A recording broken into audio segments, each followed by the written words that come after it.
Bonjour à tous. Je vous remercie de vous être connectés pour notre troisième webinaire et dernier webinaire dédié à l'électromobilité, organisé par le pôle ID for Mobility. Donc, moi, je suis ravi de vous accueillir. Je m'appelle Pierre Servel. Je suis chef de projet innovation au sein du pôle.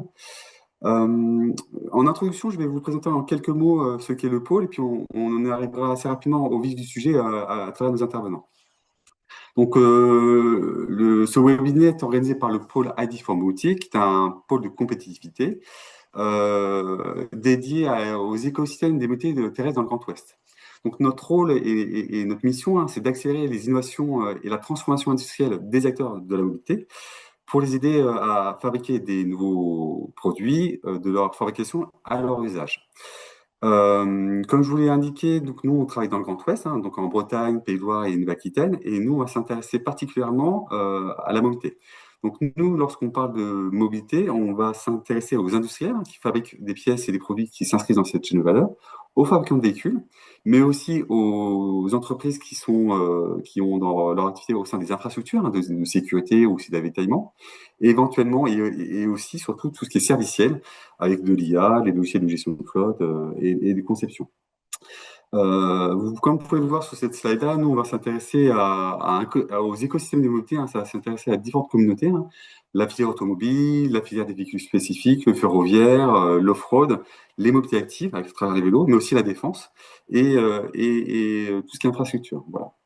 Donc notre pôle rassemble 475 membres et pour ces membres-là, on les accompagne sur trois grandes thématiques. Donc tout ce que nous on appelle expertise et développement, donc là, les mises en relation, leur portée d'expertise et développer leur réseau.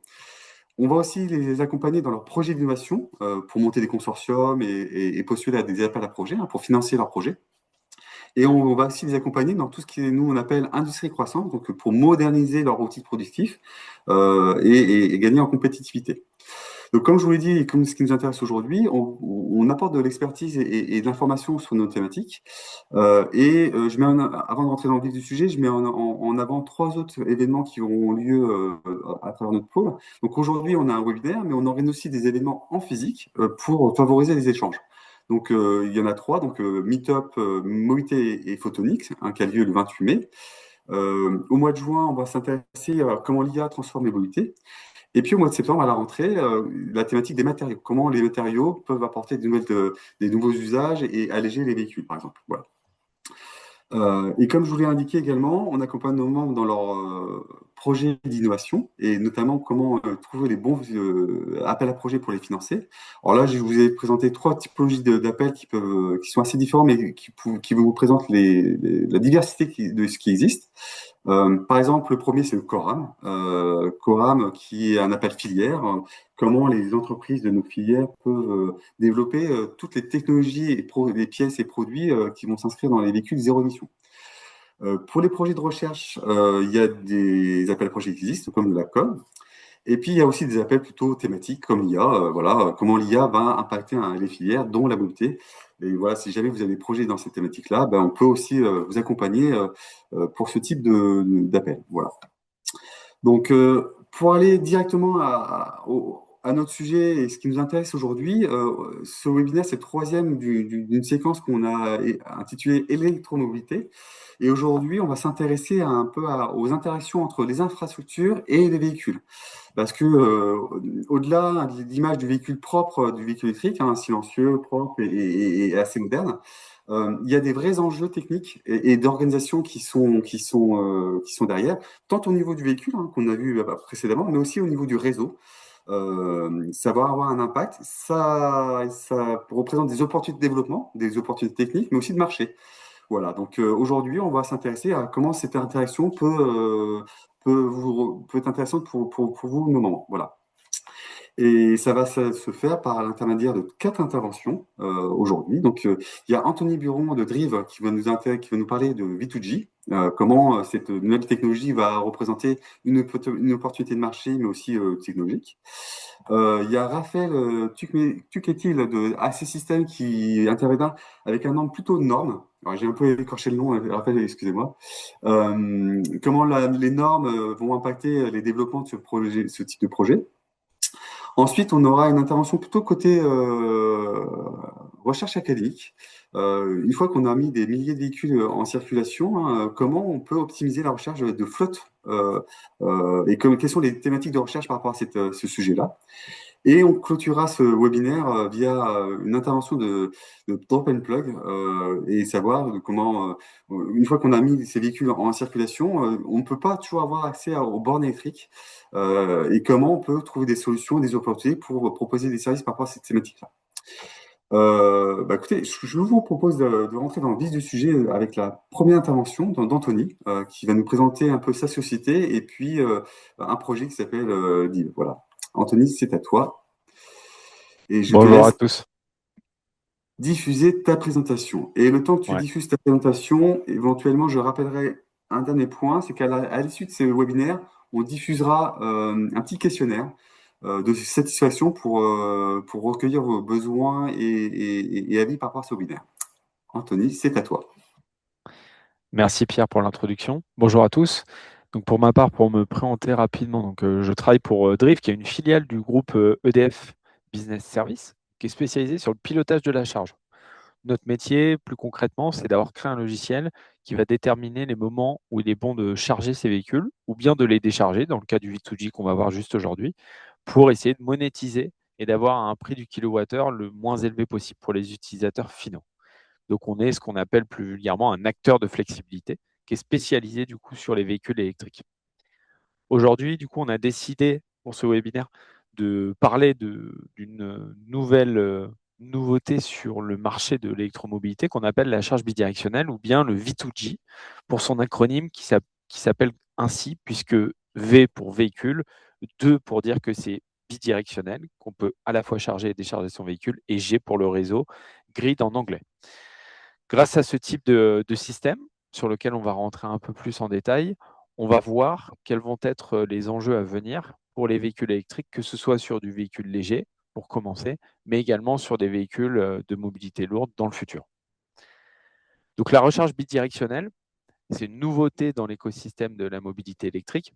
C'est ce qui permet à un véhicule d'être une batterie sur roue, ni plus ni moins, et de pouvoir se charger comme ce qu'on a l'habitude de faire sur des véhicules électriques au meilleur des moments pour soulager le réseau et bénéficier d'un coût du kilowattheure qui est le plus intéressant possible, mais également de décharger une partie de sa batterie lorsque le véhicule est à l'arrêt. Ça permet ainsi de pouvoir également soulager le réseau pendant des moments où il y a beaucoup de demandes et où du coup, on pourrait, dans le futur, relancer une partie de l'électricité contenue sur ces batteries directement sur le réseau, ou bien, dès à présent, consommer une partie de l'électricité sur ces batteries pour alimenter sa maison ou bien son bâtiment si on est professionnel.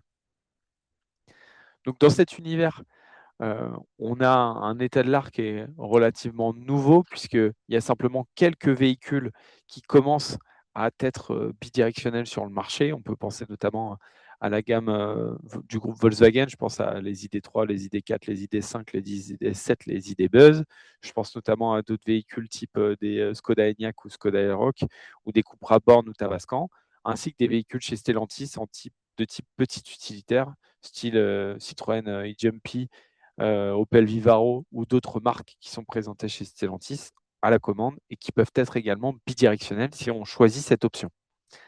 Côté borne, comme on est sur également un marché qui se structure et qu'il n'y a pas beaucoup de véhicules, forcément, il n'y a pas beaucoup de bornes en face qui sont bidirectionnelles. Donc, il y a quelques bornes en AC, donc en recharge lente à la maison, qui fonctionnent. Je pense notamment au projet de la R5 ou des autres véhicules Renault, sur lequel, si vous achetez ce type de véhicule, vous pouvez faire de la recharge bidirectionnelle. Mais sinon, c'est quasiment les seules bornes qui existent sur le marché. Et du coup, le programme qu'on présente aujourd'hui sur de la borne DC, donc en courant continu, et qui permet d'être interopérationnel et qui va permettre d'aller plus loin, notamment pour tout ce qui est entreprise ou collectivité. L'idée sur la charge bidirectionnelle, c'est de pouvoir répondre à ce qu'on appelle être la nouvelle norme pour la bidirectionnalité, la norme 1518-20. Donc, c'est vraiment celle-ci qui régit ce qu'on appelle les réseaux directement pour faire de l'échange d'énergie, à la fois sur de la charge, mais également sur de la décharge pour pouvoir le renvoyer directement sur le réseau. Et ça va être la norme finale pour pouvoir implémenter du coup la bidirectionnalité sur l'ensemble des bornes et sur lequel les constructeurs de bornes y seront soumis à un horizon de 2027. D'un point de vue régulation, on est encore aussi au début des réflexions, puisqu'à date, le fait de réinjecter les quantités de kilowattheures qu'on a sur ces batteries vers le réseau eh bien, est taxé dans les deux sens. Dans le sens où on paye lorsqu'on va alimenter sa batterie sur son véhicule et qu'on va repayer dans l'autre sens l'acheminement également si on la relance vers le réseau.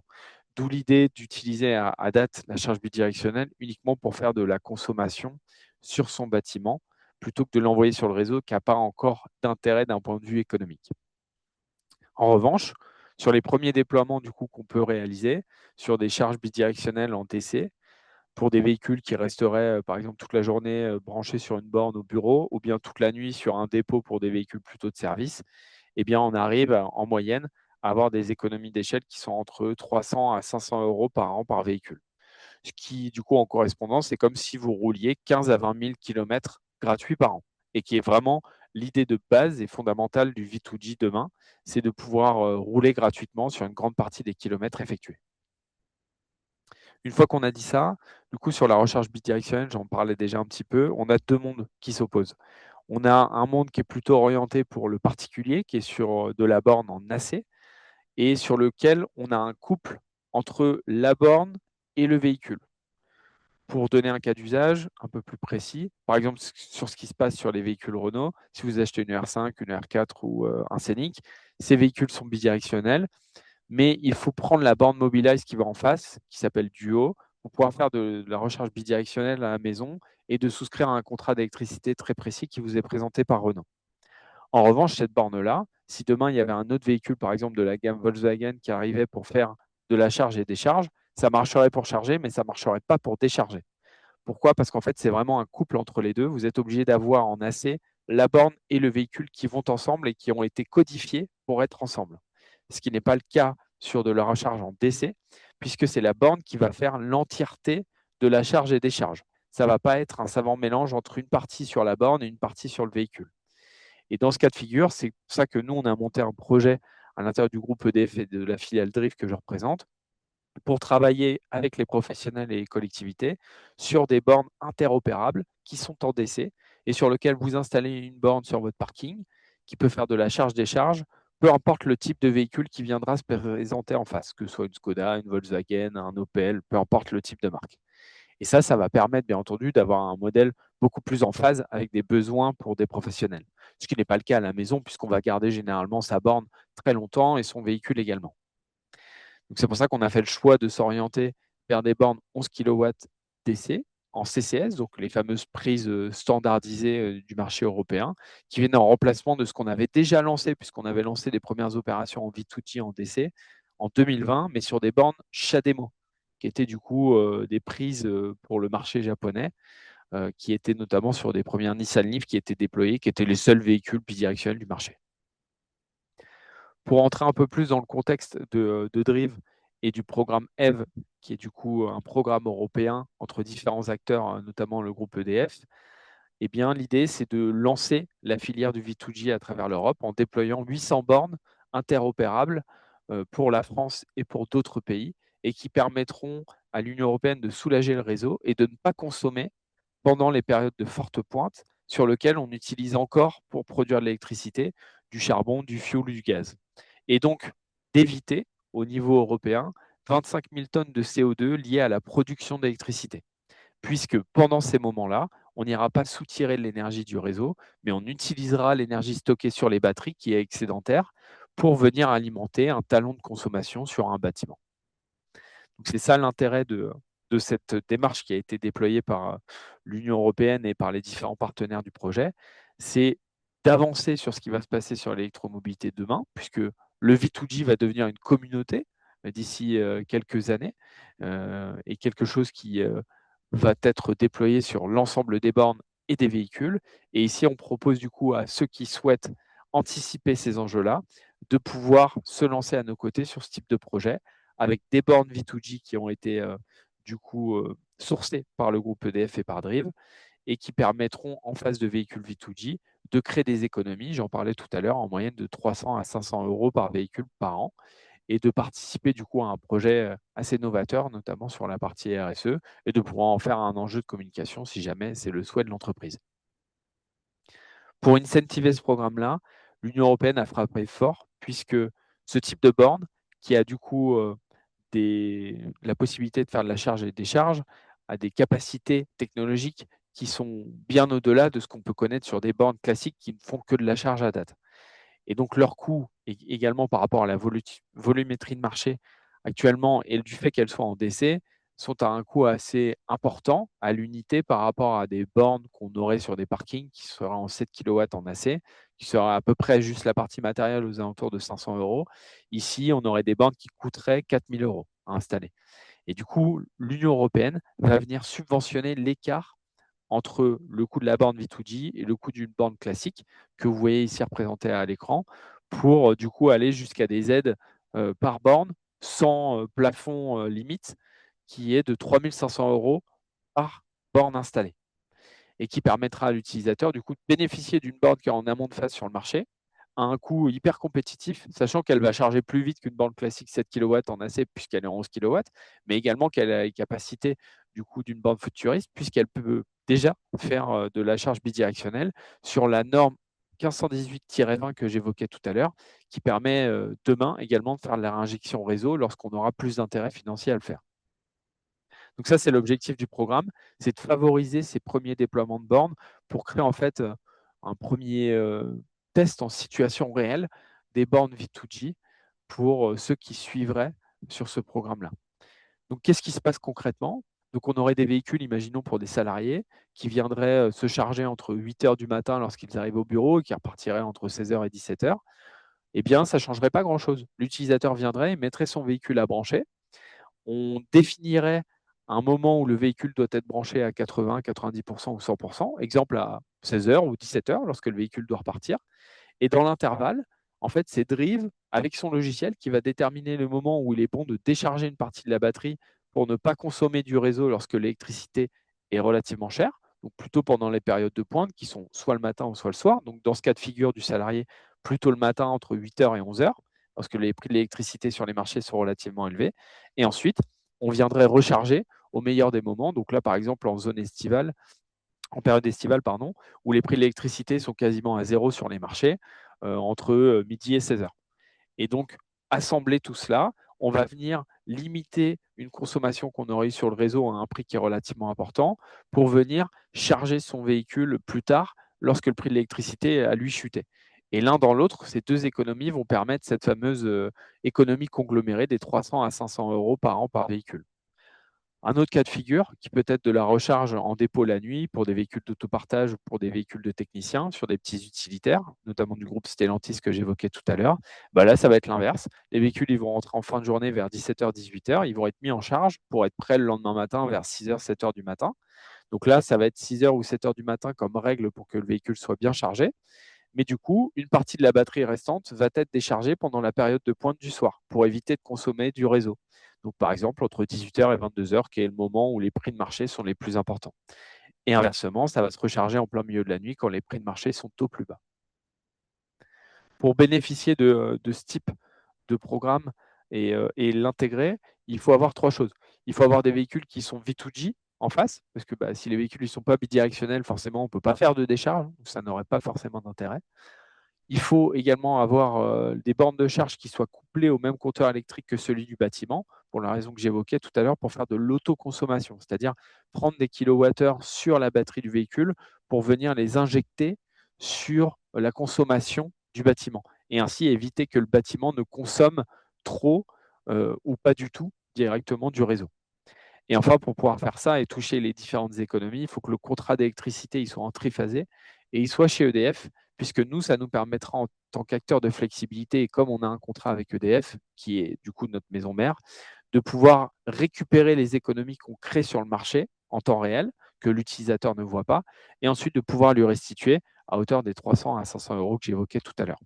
Ou bien dans une autre mesure pour d'autres types de contrats, si vous avez des contrats qu'on appelle à tarification dynamique, ce qui est encore rare sur le marché français, avec un prix qui bouge toutes les 15 minutes, et bien là, de pouvoir bénéficier de ce type de service, même si vous n'êtes pas chez EDF. Sur les types de véhicules, du coup, qui sont déjà compatibles, vous avez deux catégories. Vous avez les catégories des véhicules un peu de société qu'on pourrait retrouver pour des salariés, qui sont déjà compatibles et en circulation. C'est-à-dire que si vous avez déjà ces modèles qui sont présentés à l'écran sur le groupe Volkswagen, donc sur les ID, sur les Skoda ou sur les Cupra, et qui sont sur cette typologie de batterie, c'est-à-dire la grosse batterie, eh bien en fait, ces véhicules sont déjà bidirectionnels sans même que vous le sachiez. Donc vous n'avez rien besoin de faire, on pourra utiliser ces véhicules-là, ou bien dans votre carpo ici, vous pouvez commander ce type de véhicule-là sur les grosses batteries, et on pourra du coup exploiter ces véhicules en charge-décharge.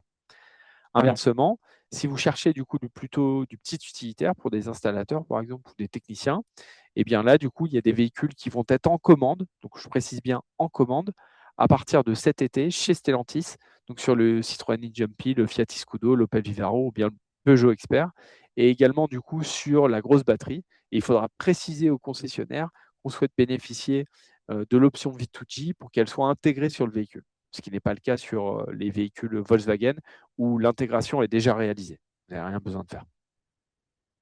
Et donc, en synthèse, sur ce programme du coup du V2G, l'idée, c'est pour des utilisateurs qui sont pionniers sur l'électromobilité, qui ont déjà fait leurs premières armes, on va dire, sur des bornes et des véhicules électriques et qui souhaitent aller plus loin et anticiper l'avenir, eh bien de bénéficier de ce type d'offre, donc avec un minimum de projets pour 5 bornes, sur lesquels nous, on va permettre à ces entreprises ou collectivités d'intégrer ce projet-là, de bénéficier de bornes qui sont subventionnées et qui permettent d'avoir une borne V2G au prix d'une borne classique 7 kW AC, en face de véhicules qui sont compatibles, qu'on aura fléchés et sur lesquels on aura indiqué lesquels sont bien V2G, pour pouvoir bénéficier du coup d'une cagnotte liée à la charge-décharge qui permet en moyenne de rouler gratuitement 15 à 20 000 euros par an par véhicule.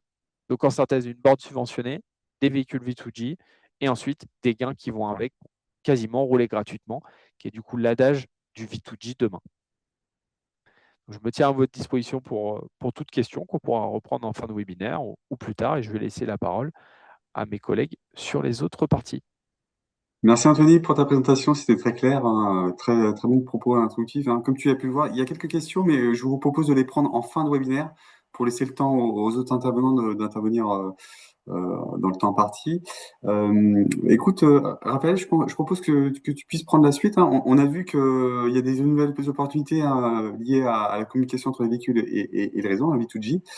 Il y a une norme qui a été évoquée, hein, le 1518. L'objet de ton intervention, éventuellement, c'est d'en parler d'une autre norme, hein, qui s'intègre aussi dans cette thématique-là, et comment on peut prendre en compte cette problématique et dans la conception de produits. Et c'est un peu l'objet de ton intervention. Ah, ton micro est Oui, éteint, voilà. non, c'est bon. C'est bon. Merci pour cette introduction. Donc, bonjour, je suis Raphaël Turcutil et en effet, je vais vous parler un peu de la norme et surtout donc de la norme 50-50-49 dans le cadre de cette présentation et de comment celle-ci s'applique sur la recharge bidirectionnelle qu'on nous a présentée juste précédemment. Donc, pour un rapide sommaire, donc je vais faire une rapide présentation d'Axystem, l'entreprise pour laquelle je travaille, puis une présentation du contexte, même si une bonne partie a déjà été faite dans la présentation précédente. Ensuite, à parler un peu plus précisément de la norme qui va nous intéresser dans cette présentation-ci, la 50-50-49. Et enfin, je vais vous présenter le périmètre du projet sur lequel nous avons été amenés à travailler, la méthode que nous avons appliquée et les perspectives que nous avons pour le futur. Donc, rapidement, Axe-System, c'est une entreprise d'un peu plus de 20 ans qui utilise des méthodes et des outils scientifiques pour concevoir des algorithmes, principalement dans le domaine du contrôle et de l'analyse de données, afin de proposer à nos clients de secteurs d'activité variés tels que l'automobile, l'énergie et l'industrie, des avancées dans ces domaines-là. On propose en règle générale des prestations sous différents formats, à la fois indépendants et complémentaires, pour s'adapter au mieux aux besoins de notre client. Pour le contexte, donc, on a parlé juste avant de la recharge bidirectionnelle. Elle implique du coup de connecter notre véhicule et la bande de recharge au réseau d'électricité et d'injecter de l'énergie sur les réseaux. Il y a des normes qui s'appliquent qui sont différentes de la simple charge où on vient seulement consommer. On a certaines normes mais plus faibles. Quand on veut injecter, les normes se renforcent pour être sûr que l'on fournit une prestation acceptable. Donc, on a évoqué juste avant la 1518, il y a aussi d'autres normes par rapport aux générateurs d'électricité qui sont régis de manière générale au niveau européen, mais chaque pays décline les normes en fonction des spécificités locales. La majorité des exigences sont communes entre les différents pays, mais il peut y avoir des petites différences. Donc, dans le cadre de la prestation que nous avons fournie à notre client, on s'est intéressé à la norme française pour commencer, donc la 50-54. Donc, l'objectif de notre client, c'était de développer une fonction V2G pour proposer à ses clients de pouvoir revendre l'énergie stockée dans leur batterie sur le marché général. Comme j'ai dit, le problème, la principale difficulté, c'est d'obtenir une attestation de conformité au grid code, donc les codes de réseau, pour pouvoir être autorisé à se connecter en charge bidirectionnelle sur le réseau et pouvoir vendre son électricité. Notre client nous a donc demandé de l'accompagner dans la phase depuis la phase de spécification logicielle jusqu'à la validation sur banc d'essai physique pour s'assurer que son produit puisse passer la certification à la norme. Donc, la norme dont je parle, la 50-54-9, elle se divise pour notre utilisation en deux parties, la -1 et la -10. C'est une norme qui vise à assurer la stabilité du réseau électrique et à imposer aux différents producteurs d'électricité qui injectent de l'électricité sur le réseau de participer à la stabilisation du réseau. La norme -1 indique comment doit se comporter le générateur d'électricité. Elle s'applique, la -1, aux petites et moyennes centrales électriques et qui sont raccordées sur le réseau de distribution basse tension. On parle ici de petits volumes d'électricité. Ça reste quand même jusqu'à 1 MW, ce qui n'est pas non plus négligeable, mais il est évident qu'un véhicule électrique personnel rentre dans cette catégorie parce que c'est une unité de production extrêmement petite à l'échelle du réseau électrique français. La -10 est la norme qui stipule les tests, les essais d'évaluation qui vont être effectués sur le système pour assurer la conformité du système à la norme. Petit exemple d'exigence que l'on peut trouver dans cette norme, on a la réaction du système à un événement de surfréquence. Lorsque la fréquence nominale sur le réseau français et européen, c'est 50 Hz.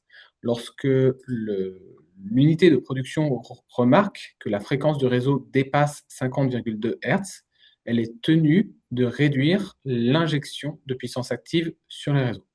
Pourquoi cela? Une augmentation, une surfréquence indique un surplus de production par rapport à la demande. On va donc demander à tous les producteurs d'électricité de réduire leur production afin de stabiliser le réseau. On voit donc ici un petit essai où on voit une augmentation de la fréquence et en parallèle une diminution de la puissance injectée, ici la puissance injectée étant en négatif.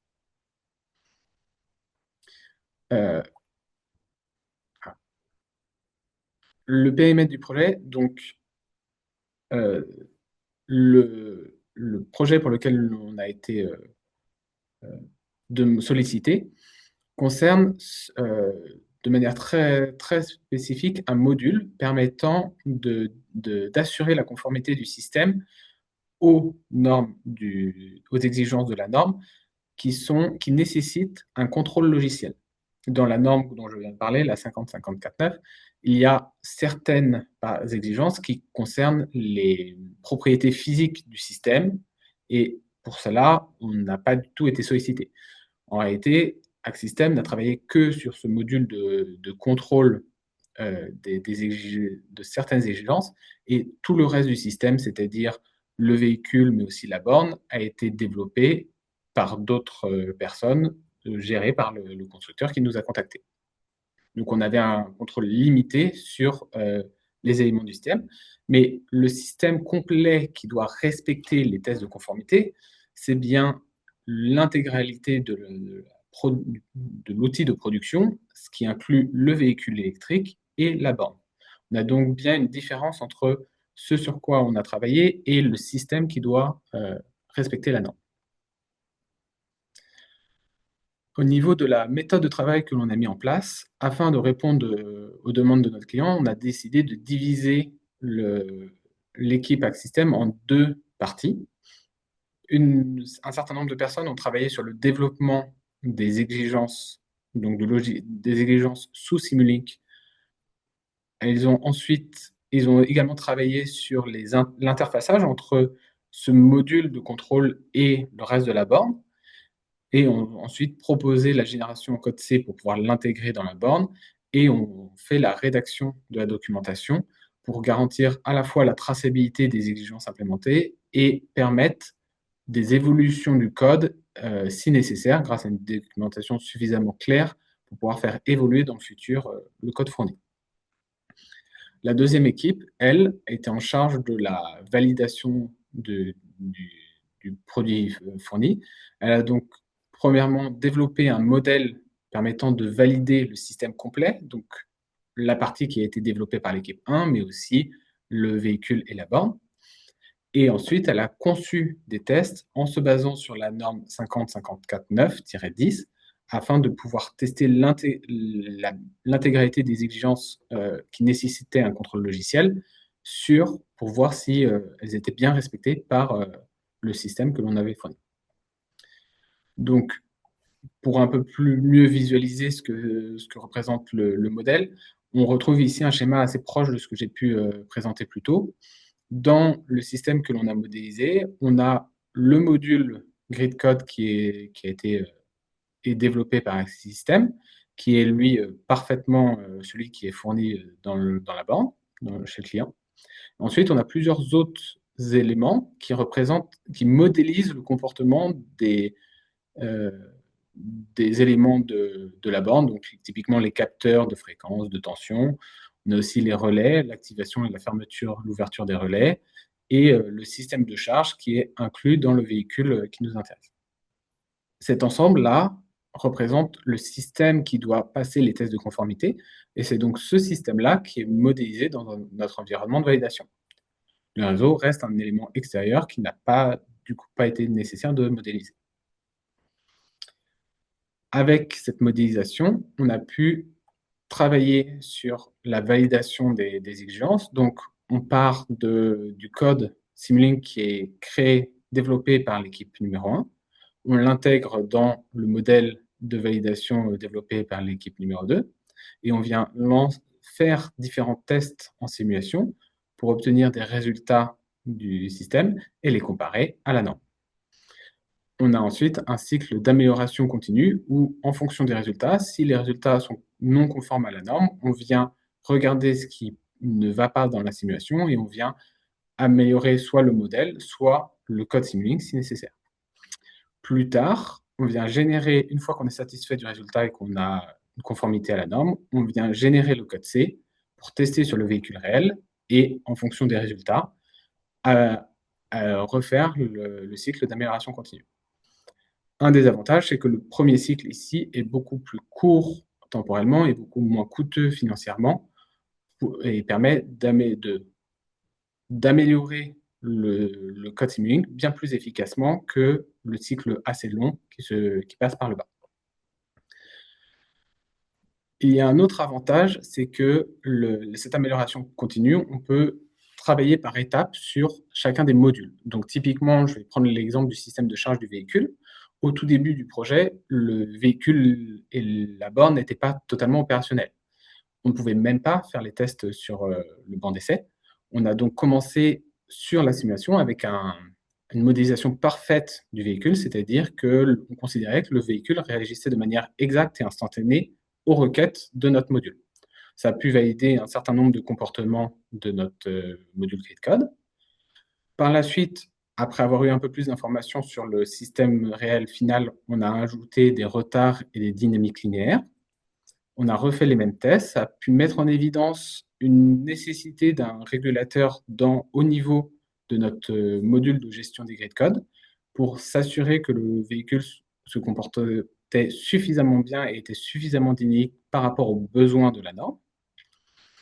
Et après avoir fait les tests sur le véhicule réel, sur le banc d'essai, on a vu apparaître certaines non-linéarités qui n'avaient pas été modélisées. Et on a donc proposé de faire un projet d'identification spécifique par type de véhicule pour inclure ces non-linéarités et obtenir un système de validation plus réaliste qui permet de garantir de manière plus sereine la conformité du système à la norme. On a donc, sur cette étape-là, on a vraiment vu une évolution du module et un intérêt à avoir quelque chose de bien séparé entre ce qui concerne le véhicule, ce qui concerne la borne, les relais, les capteurs, pour pouvoir intervenir sur un aspect en particulier et l'améliorer en fonction des besoins. Perspective. Donc, d'un point de vue du projet que l'on a mené, l'idée du premier projet, c'était donc de commercialiser une première borne et un premier couple borne-véhicule opérationnel, ce qu'on a pu tester sur bande d'essai et ce qui est en train actuellement de passer les tests de conformité. Et dans le futur, de facilement pouvoir intégrer de nouveaux véhicules, voire de nouvelles bornes, grâce à une structure modulaire de l'environnement de validation.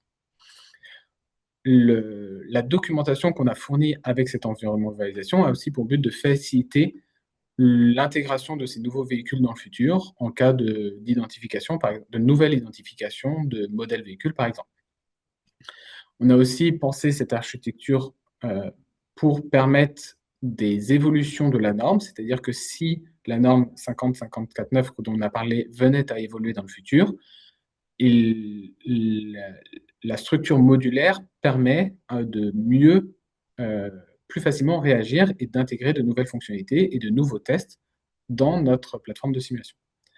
Et cette conception modulaire a aussi un autre avantage, c'est que là, on a parlé principalement de V2G, donc véhicule to grade, mais il y a d'autres fonctionnalités, V2H, V2B, qui sont amenées à arriver et qui vont pouvoir réutiliser certains des modules de notre plateforme de validation.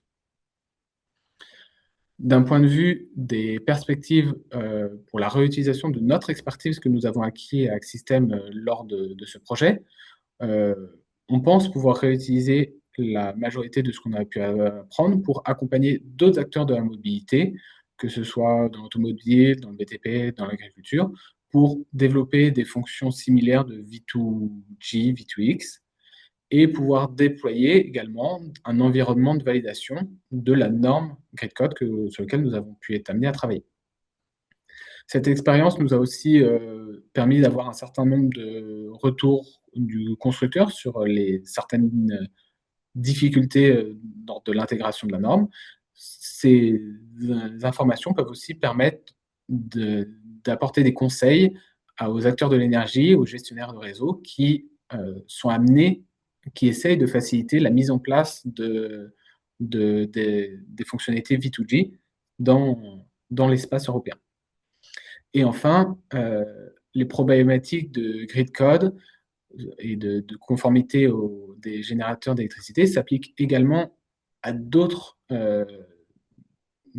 acteurs, typiquement les acteurs de production et de stockage d'énergie tels que l'éolien, le photovoltaïque, les groupes électrogènes, qui sont aussi amenés à travailler avec les mêmes normes et pour lesquelles des méthodes de travail similaires peuvent être appliquées.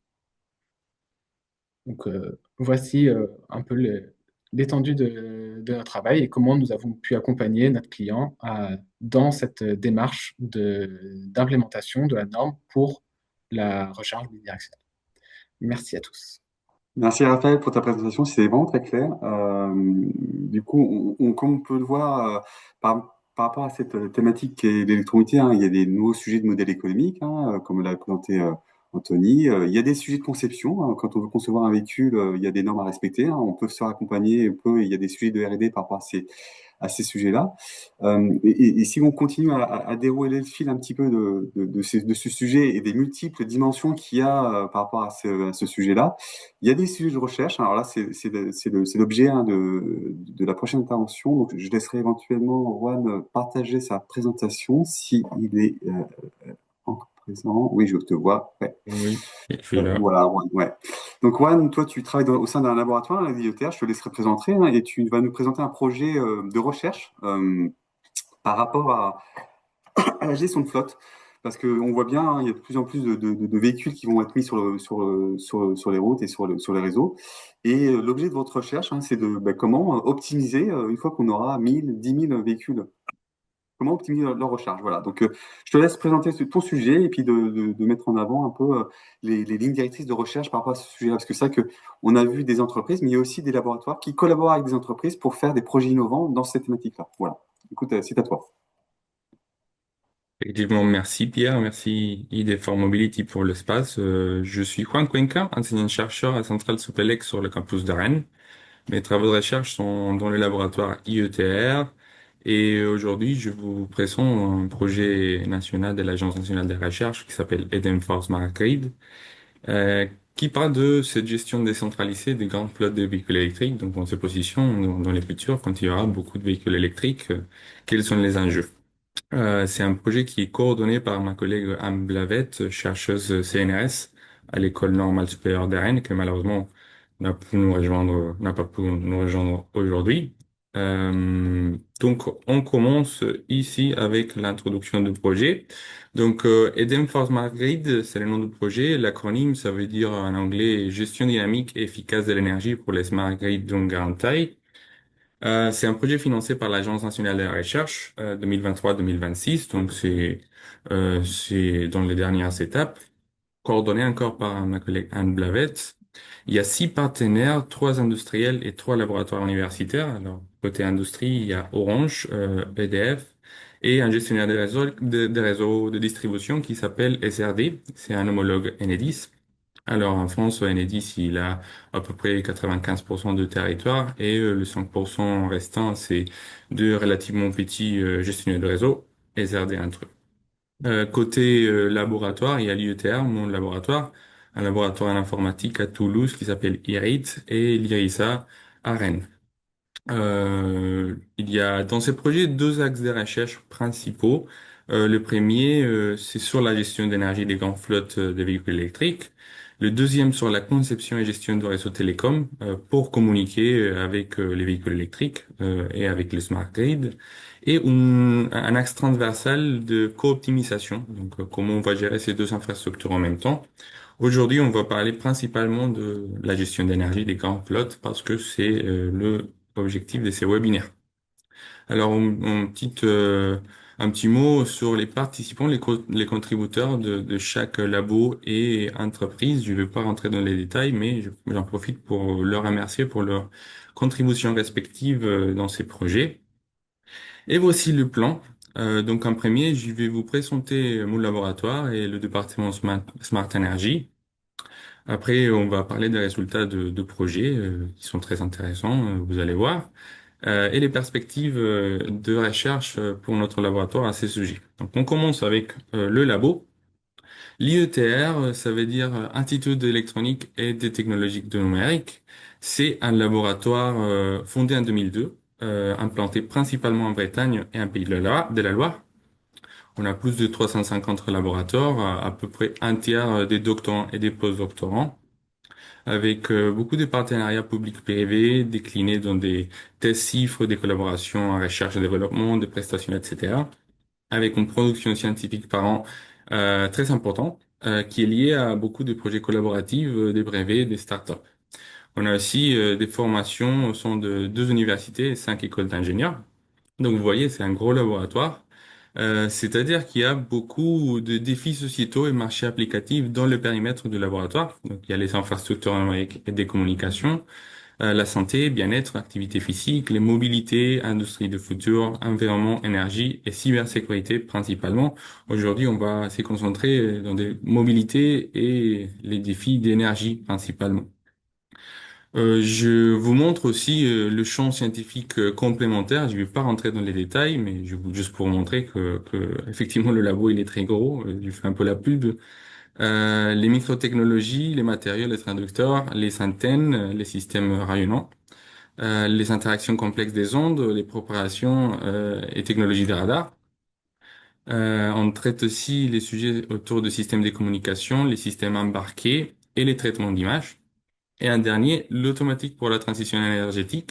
Alors c'est là où on se positionne parce qu'en 2025, on a créé un nouveau département qui s'appelle Smart Energy, qui a des sujets de méthodes stochastiques, des contrôles prédictifs, systèmes de pilotage, tout autour de la transition énergétique. Alors, dans ces départements, il y a deux équipes. Cette répartition d'équipes, elle répond à des enjeux thématiques et géographiques. Alors, la première équipe, c'est l'équipe sciences à l'École normale supérieure de Rennes, l'ENS de Rennes, qui se concentre sur la physique de la conversion. L'autre équipe automatique à Centrale Supélec se concentre sur le contrôle et l'automatique théorique. Et on a un axe transversal de réseaux intelligents, donc les outils avancés pour la gestion et supervision des réseaux d'énergie. Et c'est là où ce projet va se positionner. Fini l'introduction de projet. Quelques résultats de département, pardon, de laboratoire. Quelques résultats de notre projet. Donc un petit peu de contexte comme c'était fait avant avec les autres présentations. On a un double enjeu avec le futur de mix énergétique. Le premier enjeu, c'est l'intégration massive d'énergie renouvelable. Donc on a une production qui est de plus en plus des sources renouvelables. Et le deuxième enjeu, c'est l'électrification massive des usages, dont les véhicules électriques. C'est-à-dire qu'on a de plus en plus de charges qu'il faut alimenter avec l'électricité. Donc, je vous montre ici une petite figure de futur énergétique des RTE, le gestionnaire de réseau des transports en France, qui montre une augmentation progressive de la part d'électricité dans le mix énergétique d'ici 2050.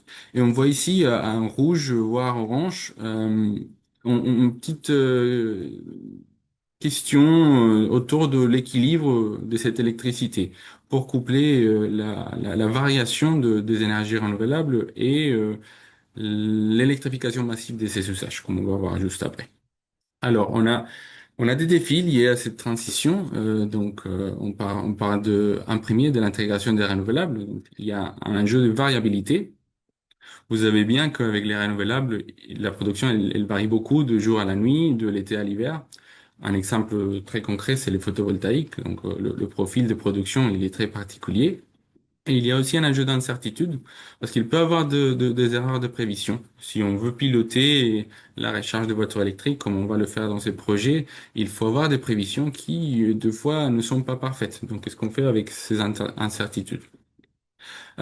C'est-à-dire, avec toutes ces informations, je vous propose de réfléchir à un changement de paradigme. Donc, avant, on adaptait la production à la consommation. Donc, on avait une consommation dans les foyers, dans les entreprises, et la production s'adaptait à elle. Maintenant, on va faire l'inverse. On va s'adapter à la production d'énergie. Donc, c'est-à-dire qu'on va proposer des charges flexibles, par exemple les véhicules électriques et les chauffe-eau. La question de recherche, alors, qui se décline de toute cette introduction, c'est la gestion de l'énergie dans les réseaux intelligents. Quand générer, quand stocker, quand consommer de l'énergie pour remplir les besoins. Le positionnement du projet, c'est alors la recharge intelligente de voitures électriques en présence de photovoltaïque. Donc, il y a plusieurs acteurs dans cette problématique. Un premier acteur, c'est les producteurs. Donc, son objectif, c'est absorber l'excès des productions photovoltaïques pour éviter les prix négatifs s'il y a trop de production. Il y a un acteur type consommateur ou plusieurs acteurs type consommateur qui ont comme objectif de minimiser leur coût de recharge et d'avoir un véhicule suffisamment chargé quand ils ont envie de partir. On a ajouté un contrainte aussi d'équité qui n'est lié au consommateur, qui n'est pas lié au consommateur individuel, mais à la collectivité. Donc, on s'intéresse à voir à quel point les conditions sont différentes pour les différents consommateurs. Et un dernier, on a l'acteur gestionnaire du réseau, parce que finalement, tout est connecté à une infrastructure. Et le gestionnaire de réseau, il est intéressé, son objectif, c'est de maximiser l'utilisation de ces réseaux électriques pour éviter les pics des consommations qui vont entamer des congestions dans les réseaux qui peuvent être problématiques. Alors, c'est un problème à très large échelle. Il faut coordonner des centaines de milliers, voire plusieurs millions de véhicules qui va être par les biais d'un agrégateur qui va recevoir les informations d'arrivée, de départ de chaque véhicule électrique et va coordonner la recherche. Ça veut dire un temps de calcul potentiellement très long parce qu'il y a beaucoup de décisions à prendre pour beaucoup de véhicules électriques. Il y a des contraintes des temps réels, comme je vous disais avant, dans les erreurs de prédiction. Des fois, il y a assez besoin de faire des décisions avec l'information qu'on a en temps réel. Donc, c'est une contrainte forte quand on veut optimiser. Donc, en résumé, on a un problème scientifiquement très complexe parce c'est multi-acteurs, il y a multi-objectifs, multi-contraintes. C'est un problème multiniveau à très grande échelle avec les temps réels et sous incertitude. Donc, pour gérer toute cette complexité, dans ces projets EDM for Smart Grid, on a décidé d'utiliser une méthode de gestion décentralisée basée sur l'intelligence artificielle. C'est ça que je vous présente dans cette prochaine diapo. Alors, on parle d'apprentissage par renforcement. Il y a deux branches d'apprentissage renforcement principales. Une qui est basée sur les processus de Markov, donc Q-learning et PPE, entre autres. Et il y a la branche de Bondy. Alors, c'est un type d'algorithme à apprentissage par renforcement qui est inspiré des machines à sous, comme vous voyez dans la figure en haut à droite. On va essayer de répliquer en théorie des jeux les comportements de ces types de systèmes.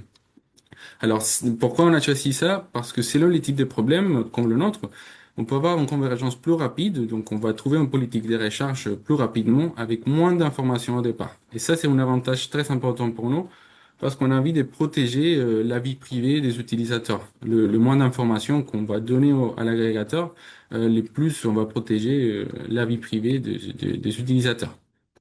Ainsi, on a un avantage de calcul. En temps de calcul, on a un déploiement plus facile sur le terrain parce qu'on va prendre beaucoup moins de temps à faire les calculs nécessaires pour développer ces types de politiques de recherche.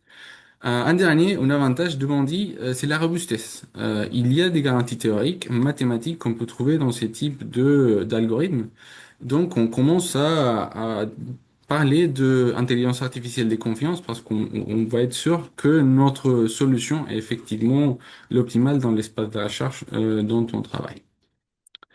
Voici quelques résultats. Donc avec cette méthode des bandits, on a fait une petite étude de cas à petite échelle avec 55 voitures électriques pour commencer.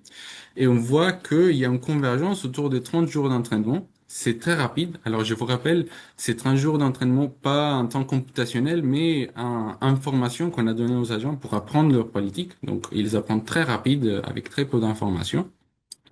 Les observations qu'on a sur ces résultats, alors en premier, je vous invite à regarder la figure en haut à droite. Vous voyez une courbe verte, ça c'est la solution optimale centralisée, c'est-à-dire si on connaissait tout, les prix, les heures d'arrivée, les sorties des voitures, la production photovoltaïque, etc., on connaît tout, on pourrait résoudre un problème d'optimisation pour trouver la solution parfaite. Et c'est cette solution à laquelle on va se comparer. Ensuite, en rouge, nous avons la stratégie basique, dite naïve, où chaque voiture électrique va se charger à l'heure d'arrivée quand elle est connectée. Donc, elle va se charger directement.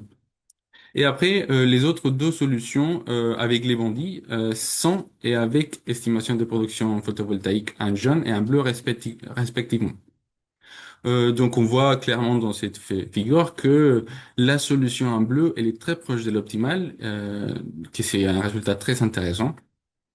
Un deuxième temps, je vous invite à regarder les autres deux figures où on voit que, sans rentrer trop dans les détails, les algorithmes des bandits arrivent à respecter les contraintes du courant et des tensions des réseaux électriques. Donc, on arrive à charger, à trouver les bonnes plages de recharge pour ne pas dépasser les limites physiques du réseau. Et ça, c'est un ajout très important pour les gestionnaires de réseau. Et nous avons aussi défini une métrique d'équité pour comparer à quel point les prix vus par chaque voiture électrique étaient équitables et aussi la satisfaction de point de vue de la recharge quand ils vont partir. Donc on voit sur les tableaux en bas qu'avec les bondis, on arrive à avoir cette métrique très proche de sa valeur optimale avec les trois différentes stratégies sélectionnées. Ça, c'était un exemple à très petite échelle. Donc ici, on va augmenter l'échelle. On voit ici que le temps de calcul, il est indépendant du nombre de voitures électriques. Avec 10 000 voitures électriques cette fois, nous gardons une convergence en 30 jours. Ça, c'est visible sur la figure en haut à droite pour les différentes stratégies d'apprentissage. Ça montre qu'en fait, on peut sans problème déployer cette solution dans des millions de véhicules électriques. Et ça, on le savait, parce que l'architecture elle-même de cette solution, elle est décentralisée. Donc chaque agent, il prend ses décisions individuellement. Il apprend sa politique individuellement. C'était un résultat espéré, mais on l'a pu prouver dans ces expériences. Avec ces 10 000 voitures électriques, on a aussi respecté les contraintes au réseau, comme avec le cas de 55 voitures électriques, donc c'est un résultat intéressant. Pour l'optimalité, attention, je vous montre la figure en bas. La solution optimale en vert de la dernière figure d'avant n'est plus là. Donc je vous explique. Cette étude à plus grande échelle ne permet pas de calculer la solution optimale parfaite comme avant. Ces temps de calcul, le temps de calcul associé à cette problématique, il explose avec une quantité si large de véhicules, donc on peut pas avoir une solution parfaite. Alors, ce qu'il faut retenir, c'est qu'on ne peut pas avoir une solution centralisée optimale à grande échelle. Par contre, la méthode des Vendy, il le permet. Alors, en l'absence de cette solution parfaite, on va faire une comparaison avec la stratégie basique en rouge. Et je vous rappelle, la stratégie rouge, c'est chargé quand on arrive chez soi. Et on voit clairement la réduction des coûts très important. Tout cela en gardant l'indice d'équité très élevé. Donc, on continue d'augmenter la complexité. Donc, pour donner suite à ces premiers résultats, on a pour améliorer ces algorithmes et les appliquer à d'autres cas d'études plus complexes. C'est-à-dire la taille du réseau, elle est plus importante et on a fait des contraintes plus difficiles physiques à résoudre. En particulier, on a testé d'autres types de bandits. Au début, on a testé les bandits complètement indépendants.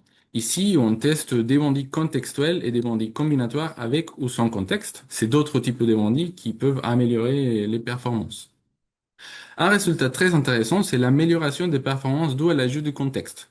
Par exemple, si on informe l'agent que le jour est effectivement un jour de télétravail, ça représente une amélioration importante entre 14 et 21% dans la récompense que l'agent va avoir, donc sa politique va être plus optimale.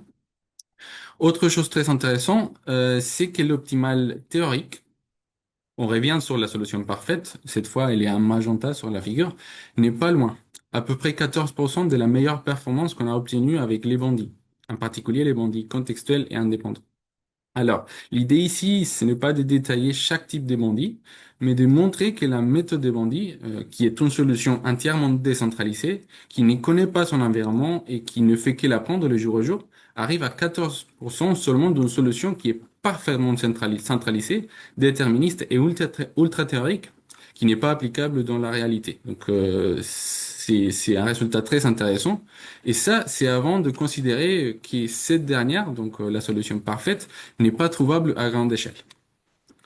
Quant à la convergence, avec ces cas d'études plus complexes, nous arrivons à une convergence vers 150 jours, que c'est plus que les 30 jours d'avant, mais on obtient une valeur proche de la convergence au bout de 50 jours seulement. La complexité des cas d'études s'est traduite effectivement dans une convergence plus lente, mais c'est une amélioration représentative si on se compare avec les plusieurs années nécessaires pour d'autres algorithmes d'apprentissage par renforcement classique. Donc, voici les conclusions. On a proposé une méthodologie basée sur les bandits pour gérer la complexité et la grande échelle de ce problème de recharge des grandes flottes de voitures électriques et un potentiel de mise en échelle par rapport aux autres méthodes. Ces politiques qui sont générées avec l'intelligence artificielle sont très proches de l'optimal. Elles respectent les contraintes réseau, qui ça c'est une contribution très importante au niveau scientifique. Et elles sont compatibles avec les temps réels et elles donnent des résultats plutôt équitables avec les métriques qu'on a définies. Comme ça, on passe aux perspectives de ces projets. Alors, la première, c'est de faire des analyses comparatives avec d'autres méthodes décentralisées, parce que les bandits, c'est pas les seuls. Donc, on est en train de coder d'apprentissage par renforcement classique, type PPO. C'est en cours dans les projets. Pareil pour d'autres méthodes comme l'optimisation distribuée avec l'ADMM. C'est un cours par le biais d'un projet national pair testing. Et on a commencé les discussions avec des chercheurs à l'ENS Paris-Saclay pour faire aussi une analyse comparative avec les contrôles par champ moyen. Il y a un projet qui est en cours de montage à ces sujets. Ces analyses comparatives, l'idée, c'est de développer un outil disponible publiquement pour faire des comparaisons avec des différentes méthodes. Ça, c'est une contribution scientifique très importante parce que c'est difficile de monter en compétence dans ce type de méthodes d'apprentissage par renforcement. Donc, un outil qui permet une comparaison plus simple, c'est effectivement une contribution très utile pour plusieurs chercheurs. Autre perspective, c'est le déploiement expérimental. Donc, on commence à monter un démonstrateur à petite échelle à l'ENS de Rennes avec quelques bornes de recharge qu'on va piloter avec ce type de méthode. À une échelle intermédiaire, il y a un projet en montage actuellement avec S235 où il y a aussi quelques bornes qui pourraient être éventuellement pilotées avec notre outil de définition de politique de recherche. Autre perspective, c'est la résilience. Alors, on parle de cybersécurité ici, parce qu'il faut communiquer avec les voitures électriques. Il y a un test en cours à l'IETR et l'IRISA. Et il y a aussi un projet national qui a été déposé. On attend la réponse qui arrivera bientôt à ces sujets.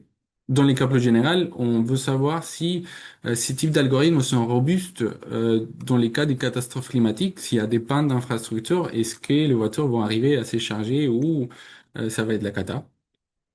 Et il y a aussi d'autres projets, un projet type multi-énergie, un projet réseau qui est financé par GRDF, les gestionnaires de réseau de distribution des gaz. Alors, dans ces projets, on s'intéresse aux interactions entre plusieurs vecteurs d'énergie, donc non seulement l'électricité, mais comment on peut optimiser avec des vecteurs comme la chaleur ou le gaz, aussi pour euh, répondre aux besoins des utilisateurs. C'est une liste qui n'est pas exhaustive. Il y a plusieurs projets similaires à ces sujets. Et j'ai fini pour vous dire qu'on est très ouvert au partenariat pour des différents projets, des types régionaux, nationaux, européens, si il y a des sujets dans cette thématique qui vous intéressent dans le public. Ici, quelques publications récentes. Donc, la production scientifique à ces sujets, elle est disponible publiquement dans le dépôt HAL, qui est en sciences ouvertes. Et comme ça, je vous remercie pour votre attention. Je vous laisse notre coordonnée, si vous voulez discuter davantage. Et je redonne la parole au prochain présentateur. Merci Erwan pour Merci ta beaucoup. présentation. C'était encore une fois très intéressant, hein. Donc comme vous pouvez le voir, hein, par rapport à cette thématique, c'est une autre manière d'aborder le sujet, hein. Donc l'intérêt de cette présentation, c'était de vous dire qu'il y a par rapport à la sujet de l'électromobilité, il y a des sujets de recherche en cours, hein. Notamment il y a des mots-clés qui sont intervenus qui doivent vous parler, hein, l'IA de confiance, projet de recherche. Donc, sachez que nous, en tant que pôle, on peut vous accompagner sur ces démarches-là. Si vous avez des projets de développement, de recherche, on peut vous mettre en relation avec des laboratoires communautaires et éventuellement vous monter des projets, hein, pour développer des nouveaux projets. Voilà, donc, c'est un peu l'objet de ce sujet. Et puis, pour notre dernière intervention, j'ai souhaité mettre en avant et à l'honneur une start-up, hein, du réseau, hein, parce que là, on a parlé de réseau, on a parlé de recherche, d'IA, de bornes, et quelque part, dans cette transition qui arrive, hein, des véhicules électriques, il y a des bornes, et puis de temps à autre, pour certains usages et certains cas, bah, les bornes ne sont pas disponibles. Donc du coup, il y a des opportunités de marché qui se présentent, et il y a des sociétés comme Drop and Plug qui proposent des nouveaux services. Donc là, c'est un peu pour clore ce webinaire, c'est de vous montrer un exemple. Donc si jamais vous avez vous souhaitez vous inscrire dans cette dynamique-là, mais qu'il n'y a pas de borne, où il y a des problématiques, ben, il y a existé des solutions. Et là, Sébastien nous présentera un peu sa société et ce qu'il propose. Voilà, Sébastien, je te laisse, tu as déjà présenté ta présentation. Merci À Pierre. toi. Ouais. Donc effectivement, Sébastiano, moi je suis le directeur général de Drop and Plug. Nous, on est une entreprise rennaise qui est spécialisée dans les solutions mobiles, flexibles de recharge. Et c'est vrai que depuis ce matin, on parle beaucoup de flexibilité de flux énergétique, finalement. Et ben là, je vais vous montrer, par le biais de quelques exemples, de la flexibilité d'infrastructures électrique où effectivement, pour rebondir sur ce que disait Pierre, nous on va apporter des solutions de recharge dans des endroits où il n'y a pas forcément de bornes, mais qui vont permettre l'utilisation de véhicules ou d'engins électriques in fine. Donc, alors, je vais pas vous présenter toutes les solutions qu'on propose, mais juste pour vous faire un première approche, on a des solutions qu'on va appeler on-grid, c'est-à-dire qu'il va falloir brancher sur un réseau, mais une fois qu'on est branché sur ce réseau, on va pouvoir simplement démultiplier des points de recharge. Donc, c'est les dispositifs qui sont sur votre gauche, et ça de manière rapide, fonctionnel et le plus simple possible en termes d'utilisation. Et je vous montrerai quelques exemples tout à l'heure. On a également des solutions qui sont off-grid, donc qui nécessitent et qui ont des batteries. Et là, on va amener carrément l'énergie au plus près des besoins pour, là encore, démultiplier les points de charge et pouvoir faire de la recharge de véhicules, mais pas que. On peut aussi recharger tout un tas d'autres structures. Je vous invite à aller sur notre site internet si vous voulez avoir plus d'informations ou après échanger. Mais là, l'idée, en fait, c'était de vous montrer par l'exemple différentes applications. Encore une fois, il y en a d'autres, hein, mais des applications de ces solutions flexibles. Un des secteurs qu'on adresse effectivement historiquement, c'est l'événementiel. Et ça se comprend bien, effectivement, j'ai un événement sportif culturel, je vais avoir pendant une durée déterminée des besoins de recharge. Et bien effectivement, nos solutions sont parfaitement adaptées. Là, je vous ai mis un exemple du Tour de France avec un contrat qu'on a avec ASO depuis maintenant plusieurs années. Et on est en pleine préparation. Et là, l'idée, c'est de se dire que pendant les 3 semaines du Tour de France, tous les jours, ou presque, on va se déplacer avec une station de recharge mobile et qui va être privatisée, j'allais dire, pour les besoins des véhicules de course, ASO, mais aussi ses partenaires. Et là, l'idée, c'est que en 2-3 heures, on soit capable d'installer plusieurs chargeurs, en l'occurrence là, des chargeurs DC à 40 ou 50 kilowatts, pour juste 1 ou 2 journées en fonction des étapes. Et tous les jours, on va pouvoir se déplacer. Et ça, on arrive à le faire. Donc sur cet exemple, on se raccorde sur le réseau public. On a une convention avec Enedis qui nous permet de nous raccorder sur des postes de transfo en basse tension. Mais grâce à ces solutions, aujourd'hui, le Tour de France, ASO, mais aussi d'autres sociétés, je pense à Leclerc, Continental par exemple, arrive à décarboner une partie de la course, de l'ensemble des véhicules qui suivent le Tour de France pendant toute la période de l'événement. Et ça au plus près des besoins. C'est vraiment ce qu'il faut retenir, c'est que classiquement, c'est les véhicules qui vont vers leur solution de recharge, la station. Là, c'est l'inverse. C'est la solution de recharge qui va vers le véhicule et qui s'adapte à son environnement. Si je vous donne un autre exemple sur des besoins saisonniers. L'été dernier, on a été contacté par le syndicat départemental de Loire-Atlantique TE44 pour la commune du Pouliguen qui avait un besoin juste saisonnier. Pendant la période juillet-août, il y a une multiplication de 10 de la population et c'était de pouvoir adapter l'offre de recharge pour les touristes, mais aussi pour les locaux. Mais pendant cette période de forte affluence, avoir d'autres points de recharge. Et donc, on a mis en place là juste un chargeur d'essai, c'est un 50 kW avec 2 points de prise. On a fait un raccordement sur un poste de transfo, ça n'a pas duré plus de 3 heures. Et la solution est restée les 2 mois. Les 2 mois de période estivale et a pu fournir effectivement de l'électricité pour les touristes et les locaux, ce qui a permis en fait à certaines personnes de pouvoir rester. En tout cas pour la commune, c'était vraiment ça, c'était de dire on offre la possibilité aux touristes de rester un peu plus longtemps sur notre territoire parce que il y a des solutions de recharge qui sont présentes. Et quand la saison est finie, on s'en va. C'est comme s'il y avait plus rien. Ce qui permet en fait de mutualiser une infrastructure de recharge dans le temps et dans l'espace entre différents territoires. Là, ils ont un besoin pendant l'été, mais on peut imaginer qu'il y a d'autres territoires qui en ont besoin à la rentrée, pendant la période de Noël ou autre. Voilà, c'est vraiment cette flexibilité-là qu'on offre avec nos solutions.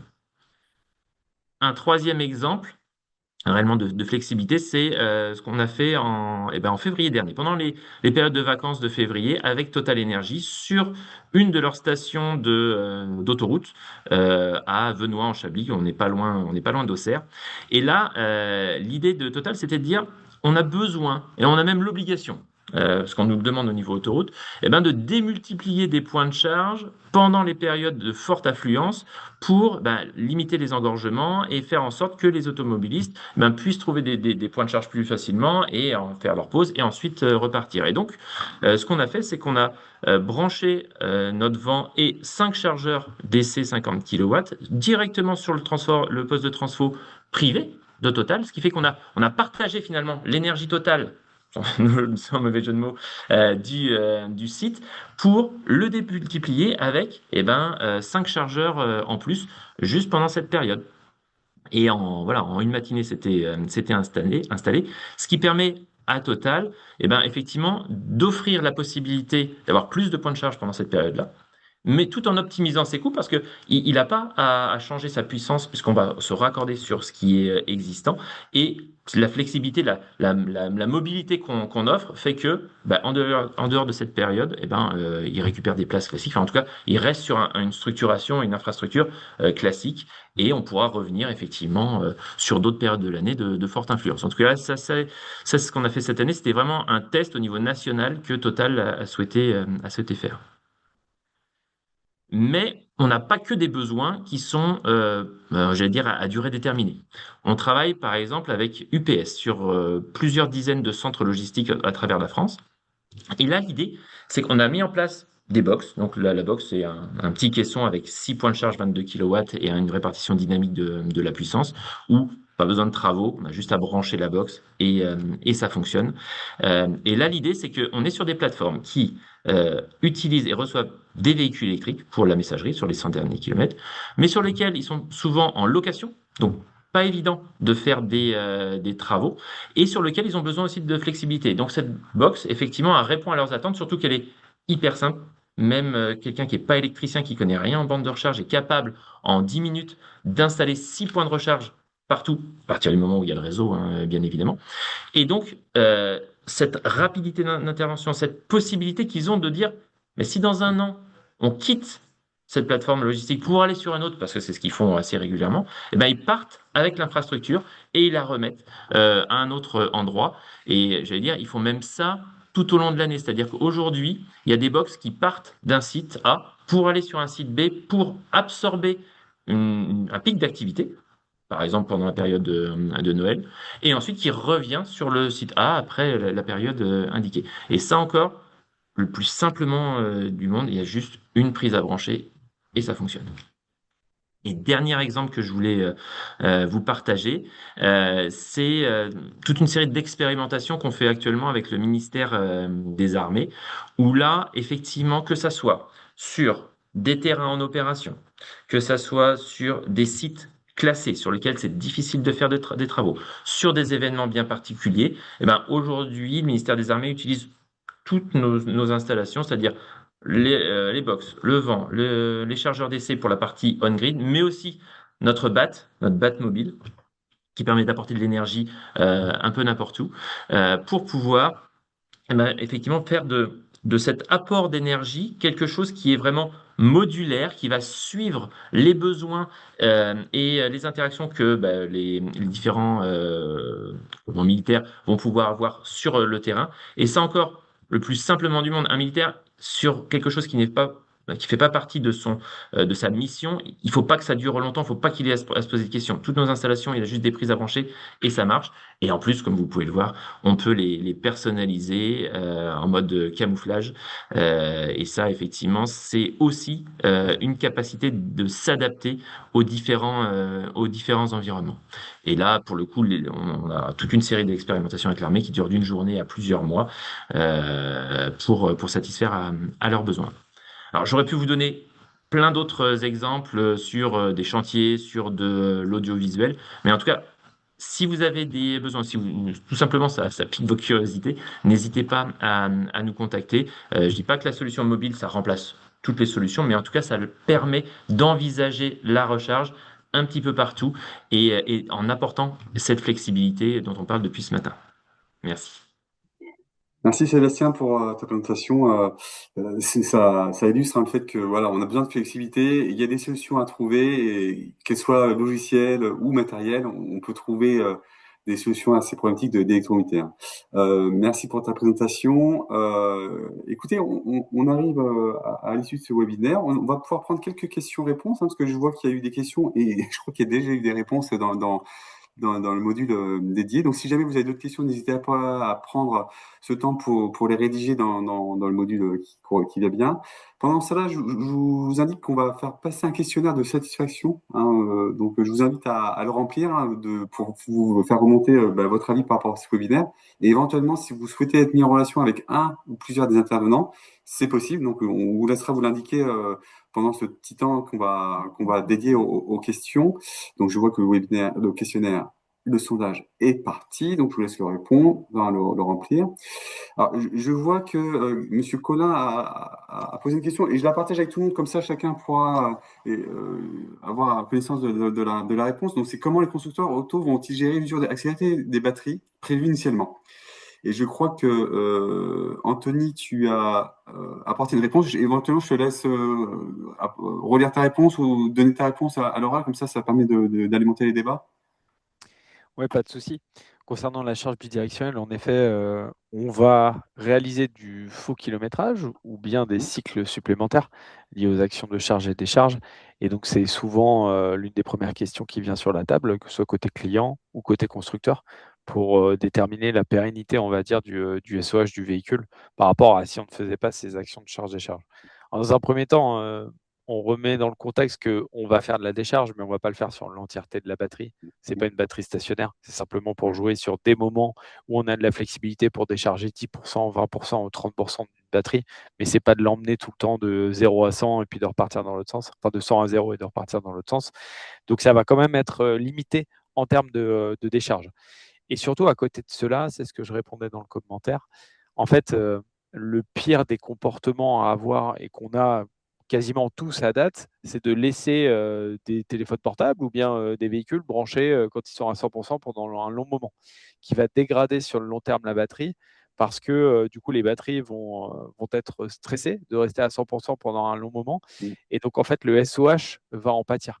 Et du coup, ce qu'on a montré dans une étude là, qui est publiée par l'ADEME, c'est que sur un cycle de vie à un horizon 5 à 8 ans, le SOH d'une batterie qui ferait du V2G avec des actions de charge-décharge qui est présenté dans l'étude sera quasiment identique à ce qu'on aurait uniquement si on faisait de la recharge et qu'on laissait son véhicule branché pendant 3 à 5 heures la nuit à 100% parce qu'en fait, sa durée de recharge aurait été beaucoup plus courte. Donc, in fine, on a levé en fait cette barrière aussi liée au V2G de se dire bah, ça va plus dégrader ma batterie que ce que je fais à date. Bah non, parce que à date, en fait, la recharge, elle n'est déjà pas optimisée. Le comportement le plus vertueux, c'est de faire ce qu'on appelle de l'entre-deux, c'est du V1G. Donc, c'est d'avoir en fait des systèmes intelligents comme celui qu'on propose sur des camions, des voitures ou autres, pour piloter la charge et faire qu'elle s'arrête une fois qu'elle a atteint 100% pour ne pas avoir ce stress de batterie continuel. Et ça, vous le voyez dans l'étude aussi, où le meilleur des comportements, on le voit sur le SOH, c'est de faire du V1G. Puis ensuite, c'est du coup de faire de la charge naturelle ou du V2G qui est au même niveau. Donc, d'ailleurs, de ce côté, ça a rassuré les constructeurs. L'exemple de Volkswagen qui, au début, avait mis un nombre de cycles maximum sur les véhicules bidirectionnels qu'ils ont en circulation à pouvoir utiliser sur de la décharge et qu'ils l'ont levé tout simplement sur les derniers mois parce qu'en fait, ils voyaient qu'il n'y avait pas forcément d'impact sur le SOH, donc sur l'utilisation des véhicules, donc sur les valeurs résiduelles également. Ok. Bah merci, c'est rassurant. Et donc là, une autre question, et parce que je vois que c'était pendant ta présentation et je pense que ça peut intéresser plusieurs intervenants. La technologie V2G, elle est donc a été prévue et fonctionne pour les flottes lourdes. Et je peux même étendre un peu cette question à d'autres types de véhicules que les véhicules légers, type voiture. Est-ce que vous avez des infos là-dessus? Alors, le V2G commence sur les voitures à date. C'est les seuls véhicules qui sont Oui. compatibles. Ouais. Comme je le mettais dans ma réponse, on Ouais. regarde avec beaucoup d'intérêt ce qui se passe côté mobilité lourde, puisque les batteries sont beaucoup plus importantes. Donc, elles vont permettre de pouvoir apporter plus de services au réseau et donc forcément, d'un point de vue monétaire, que ce soit aussi plus intéressant. En revanche, on est sur des degrés de maturité d'un point de vue techno de véhicule qui ne sont pas du coup sur la même longueur d'onde de ce qu'on a sur le VL, où ça fait très longtemps que maintenant les véhicules électriques sont déjà arrivés sur le marché. Donc on y viendra dans les années qui suivent. On a d'ailleurs, et c'est ce que je mettais en commentaire, MAN qui a montré la semaine dernière un premier test sur du V2G sur un camion. Mais à date, voilà, il n'y a rien qui existe de manière industrielle. Nous, on anticipe que ça arrive d'ici 1 an, 2 ans sur le bus, et que sur les camions, ça arrive d'ici 2-3 ans dans la continuité, pour permettre justement aux acteurs du transport, que ce soit de voyageurs ou de marchandises, de bénéficier de cette technologie, puisque les véhicules restent relativement longtemps branchés au dépôt, soit en journée ou la nuit, et qui peuvent permettre du coup de jouer sur la stabilité du réseau et d'en tirer des bénéfices économiques pour permettre quasiment de ne plus payer de carburant électrique. D'accord. On a le temps de prendre une autre question et de voir s'il y en a d'autres qui arrivent. Donc, par rapport à votre présentation, c'est Anthony, c'est toujours encore vous. Quels sont vos enjeux de R&D par rapport à la B2G? Ça peut intéresser et ça peut faire aussi le lien avec d'autres présentations qui a eu lieu par ailleurs là ce matin. Oui, concernant les enjeux de R&D, du coup, c'est principalement de trouver des opérateurs de bornes, enfin du moins des constructeurs de bornes qui présentent cette solution. Donc nous, dans le programme européen, c'est ça qui a été la plus grande complexité, c'est de présenter un cahier des charges très précis sur des protocoles de communication qui ont été évoqués pour respecter les codes réseau ou autres, et qu'on soit bien sur du V2G à proprement parler, que ces véhicules et ces bornes puissent réinjecter vers le réseau dans le futur, lorsque d'un point de vue financier, ce sera plus intéressant. Et donc c'est ça le principal défi. À l'intérieur du groupe EDF, on a un labo spécialisé sur la mobilité électrique, sur lequel on fait passer différents types de bornes qu'on teste pour vérifier qu'elles fonctionnent bien, et ensuite de pouvoir sourcer les différents partenaires avec lesquels on souhaite travailler sur ces enjeux. À date, ils ne se bousculent pas au portillon, en toute transparence, parce qu'ils sont plus sur des enjeux réglementaires plus simples à mettre en place encore à date, et parce qu'il n'y a pas beaucoup de véhicules V2G en face. Donc c'est un peu l'œuf et la poule sur ce marché-là. S'il n'y a pas de véhicules, ceux qui fabriquent des bornes se disent à quoi bon faire des bornes qui sont encore V2G, et inversement, les constructeurs de véhicules se disent à quoi bon faire des véhicules V2G si on n'a pas de bornes V2G en face. Donc c'est pour ça que c'est un marché qui est en pleine maturation, mais qui va tendre à se développer parce que ça va devenir une commodité pour l'électromobilité demain. Ok. Et donc, si je comprends bien, et là, c'est la dernière question qu'on pourra avoir, hein, et ça a été un peu abordé aujourd'hui, hein, sur l'optimisation de la recharge, vous la faites donc, le cas que vous avez présenté, c'était sur un seul véhicule, mais on parle aussi de flotte, et donc, vous indiquiez que les deux étaient possibles alors. Oui, que ce soit sur un véhicule, à un endroit, ou sur plusieurs dizaines ou centaines de véhicules, ça reste le même mode de fonctionnement. C'est simplement que les gains vont être décuplés forcément. Voilà. Et comme on a pu le voir, il y a des projets de recherche qui peuvent optimiser quand on parle de gestion à grande échelle.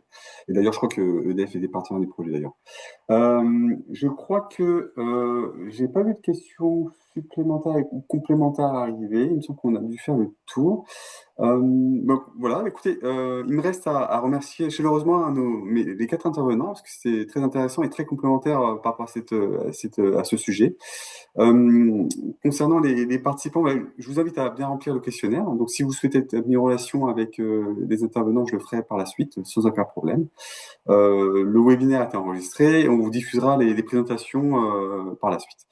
Donc vous avez pu le voir, hein, c'est un sujet qui est compliqué, enfin complexe, avec plusieurs cas qui peuvent être abordés dans différentes manières. Donc si jamais vous avez des questions, si jamais vous avez des projets, si vous voulez développer des nouveaux produits ou des nouveaux services dans cette thématique-là, je vous invite à vous rapprocher du pôle, hein. On est là pour vous mettre en relation, pour identifier les partenaires qui peuvent vous aider, éventuellement monter des projets et aller au financement qui vont bien pour les financer. Et puis voilà, donc, écoutez, je vous remercie. Je vais pouvoir clore ce webinaire et puis je vous souhaite une bonne journée et à bientôt. Merci. Merci beaucoup. Au revoir.